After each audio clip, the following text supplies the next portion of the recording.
ମନେ ପଡ଼େ ଆଜି ମୋର ସେ ପିଲାଦିନ କାହାଣୀ ସେ ପିଲାଦିନ କାହାଣୀ। ନାଇଁ ଦେଖନ୍ତୁ ସାରଥୀ ବାବା କଥା ନୁହେଁ, ସବୁ ଭକ୍ତ ଜଗନ୍ନାଥ ମହାପ୍ରଭୁଙ୍କର ବି ଭକ୍ତ, ଶିବ ମହାପ୍ରଭୁଙ୍କର ବି ଭକ୍ତ, ସାରଥୀ ବାବାଙ୍କର ବି ଭକ୍ତ, ବିଭିନ୍ନ ଯିଏ ଭଲ ସମାଜରେ କାମ କରିବ ସମସ୍ତଙ୍କର ଆମେ ଭକ୍ତ। ଏଠି ଦଳଗତ ବର୍ଣ୍ଣ ଧର୍ମ ନିର୍ବିଶେଷରେ এই ନୂଆଖାଇ ପର୍ବକୁ ଆମେ ପାଳନ କରିଥାଉ। এটা ପାରମ୍ପରିକ ଆଧାରରେ ପ୍ରତ୍ୟେକ ବର୍ଷ ହୁଏ, ଏଥର ମଧ୍ୟ ଧୁମଧାମରେ ହେବ। ଭିଡ଼ିଓ ଗୋଟେ ଦୁନିଆ ବୁଲିଲା ସାରଥୀ ବାବା ଉପରେ ନାଇଁ ନାଇଁ ଦେଖନ୍ତୁ କଥା ହେଉଛି ଆମେ ସେମିତି କୌଣସି ନିର୍ଦ୍ଦିଷ୍ଟ କାହାରି ଭକ୍ତ ନୁହଁ, ସମସ୍ତଙ୍କର ଭକ୍ତ, ସର୍ବଧର୍ମ ସମନ୍ୱୟ ସେଇ ଆଧାରରେ ଆମେ ବିଧାୟକମାନେ ହେଇଛୁ, ପ୍ରତିନିଧିମାନେ ଏଇ କଥାଟି ଆଦୃତ ହେଇଥାନ୍ତି।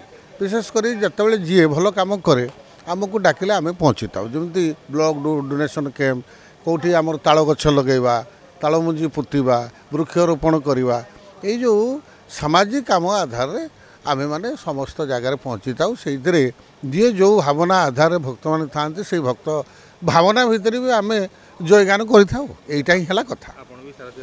ନାଇଁ ଦେଖନ୍ତୁ ସାରଥୀ ବାବା କଥା ନୁହେଁ, ସବୁ ଭକ୍ତ ଜଗନ୍ନାଥ ମହାପ୍ରଭୁଙ୍କର ବି ଭକ୍ତ, ଶିବ ମହାପ୍ରଭୁଙ୍କର ବି ଭକ୍ତ, ସାରଥୀ ବାବାଙ୍କର ବି ଭକ୍ତ, ବିଭିନ୍ନ ଯିଏ ଭଲ ସମାଜରେ କାମ କରିବ ସମସ୍ତଙ୍କର ଆମେ ଭକ୍ତ।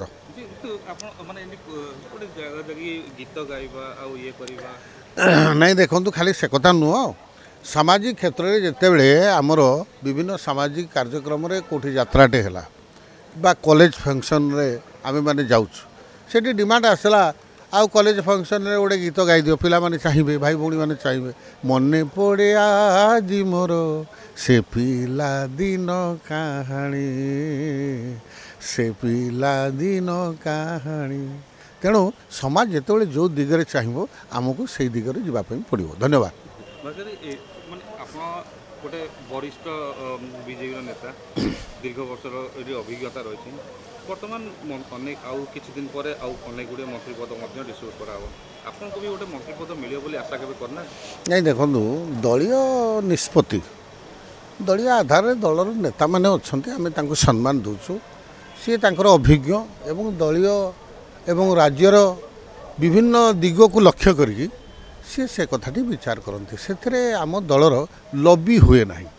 ଆଜି ଧରନ୍ତୁ ଟିକଟ ପାଇଁ ଲବି ବା ମନ୍ତ୍ରୀ ପଦ ପାଇଁ ଲବି ସେମିତି ହୁଏ ନାହିଁ। ତେଣୁ ଦଳ ବିଚାର କରୁଛନ୍ତି, ଦଳ ଦେଖୁଛନ୍ତି କେଉଁ ବ୍ୟକ୍ତିକୁ ଅଭିଜ୍ଞ କାରଣରୁ ଦେଲେ ଉଚିତ ହେବ, ସେ କଥା ଦଳ ହିଁ ବିଚାର କରିବ।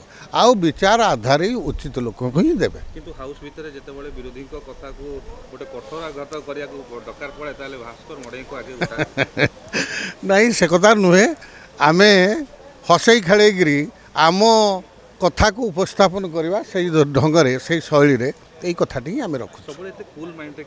ନାଇଁ ହସ ଖୁସିରେ ଆମେ ଏ ସଂସାରକୁ ଯେମିତି ବାନ୍ଧିଛୁ, ହସ ଖୁସିରେ ଯେମିତି 4 ଥର ମୁଁ ବିଧାୟକ ହେଇଛି, ହସ ଖୁସିରେ ମଧ୍ୟ ବିଧାନସଭାର ସମସ୍ତ ସଦସ୍ୟମାନଙ୍କୁ ନେଇକି ଆଗକୁ ବଢ଼ିବୁ। ନାଇଁ ଦେଖନ୍ତୁ ଆମର ମା ସମଲେଶ୍ୱରୀଙ୍କ ପାଖରେ ଯେଉଁ ପୂଜା ଅର୍ଚ୍ଚନା ହେଇକିରି ନୂଆଖାଇ ପର୍ବ ଭେଟଘାଟ ସବୁ ବିଧାୟକ ଏବଂ ବନ୍ଧୁବାନ୍ଧବ ଏ ପର୍ବପର୍ବାଣି ଏଇଟା ବହୁ ଆଗରୁ ହେଇ ଆସିছে, ଆଜି ବି ହେବ।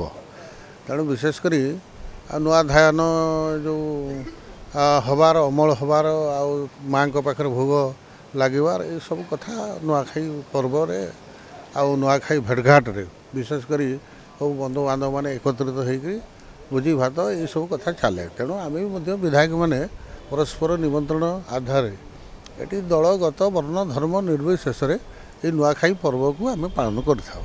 এটা ପାରମ୍ପରିକ ଆଧାରରେ ପ୍ରତ୍ୟେକ ବର୍ଷ ହୁଏ, ଏଥର ମଧ୍ୟ ଧୁମଧାମରେ ହେବ।